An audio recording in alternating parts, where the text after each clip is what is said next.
রবিবারে সকালে ঘড়িতে এখন সময় হচ্ছে ঠিক সকাল 6টা। আর সকালটা কিন্তু দারুণ। চলো তোমাদের আগে দেখাই সকালের ওয়েদারটা।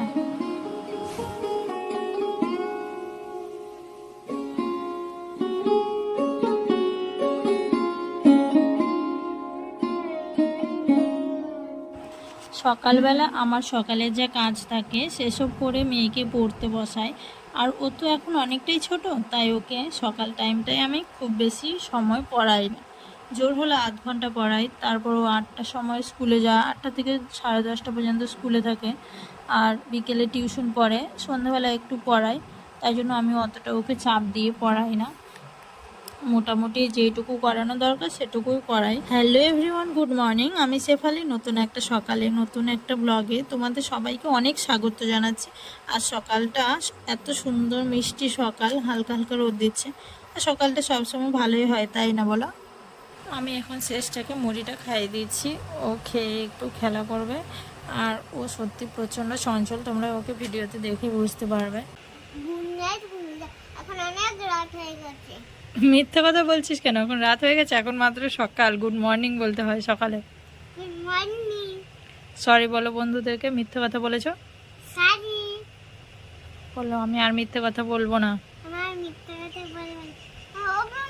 বন্ধুরা মা মিথ্যে কথা বলছে। রাতে রাতে। তাই বুঝি এখন রাত্রে? দেখো বাইরে তাকি দেখো। তাই তো, এখন তো প্রচুর রাত, এত রাতে কত রোদ উঠেছে। আমি এবার রান্নাঘরে চলে এলাম। দিদি ভাত বসিয়ে দিয়েছি, দিদি খুব ফাস্ট কাজ করে নেয়। সবজি কাটতে বসেছি, বাঁধাকপি কাটছি আর মাছের ঝাল হবে আর ডাল করব ভাবছি। মাছের মাথা আছে, অনেকদিন কচু শাক খাওয়া হয়নি, তাই আমরা প্ল্যান করলাম আজকে কচু শাক রান্না করব মাছের মাথা দিয়ে। তো দেখো আমি বলতে বলতেই দিদি এদিকে কচু শাকটা কাটতে চলে এলো। আর এই দুটো গাছের কচুগুলোই আমরা আজকে রান্না করব। দেখো সব কটা ডালই কাটা হচ্ছে, শুধু একটা করে কাণ্ড রেখে বাকি সব কটাই নেওয়া হয়ে গেছে। দেখো এখানে হচ্ছে আলু, টমেটো, পেঁয়াজ, আদা সব কেটে রেখেছি বাঁধাকপির জন্য। আর এখানে আলু মসুর ডালটা বসিয়ে দিয়েছি, আর উল্টো দিকে বসিয়েছি বাঁধাকপিটা ভাপিয়ে নেবো আমি, কারণ এখনকার বাঁধাকপি তো সেদ্ধ হতে চায় না, তাই জন্য একটু ভাপিয়ে নেব। বন্ধুরা এখানে কতটা কচু মনে হচ্ছে বলো তো? অনেকটা না, কিন্তু রান্না করার পর এটা কিন্তু একটুখানি হয়ে যাবে। চলো এটাই আমি রান্না করব, রান্না করার পর তোমাদেরকে দেখাবো কতটুকু হয়েছে।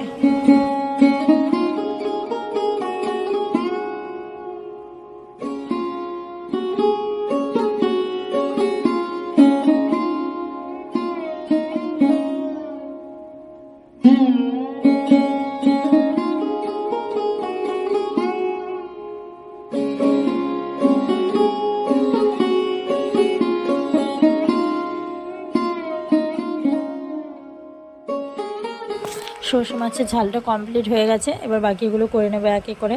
তো আমার তো দেখে বেশ ভালোই লাগছে, তো তোমাদের কেমন লাগছে কমেন্টে জানিও। সত্যি মেয়েদের জীবন বড়ই অদ্ভুত, মেনে নিতে নিতে আর মানিয়ে চলতে চলতেই জীবন শেষ। লোকে বলে মেয়েদের নাকি কোনো বাড়ি হয় না, সত্যি কথা বলতে মেয়েদের ছাড়া কোনো বাড়িই সম্পূর্ণ হয় না। ফাইনালি বন্ধুরা কচু শাক রান্না কমপ্লিট। দেখো দেখে তো খুব ভালোই লাগছে, মাছের মাথা দিয়ে করেছি কচু শাকটা। তো এই রেসিপিটা তোমাদেরকে আরেকদিন আমি শেয়ার করব। রান্নাবান্না হয়ে গেছে, আমি এখন স্নান করে এলাম। প্রচণ্ড গরম লাগছে, কি বলবো তোমাদেরকে, তো দেখে বুঝতেই পারছো আমি প্রচুর ঘেমে যাচ্ছি স্নান করে এসে। আর ফ্যানের নিচে বসে আছে তাও ঘাম হচ্ছে, প্রচণ্ড গরম, প্রচুর গরম, কি বলবো, কিছু বলার ভাষা নেই।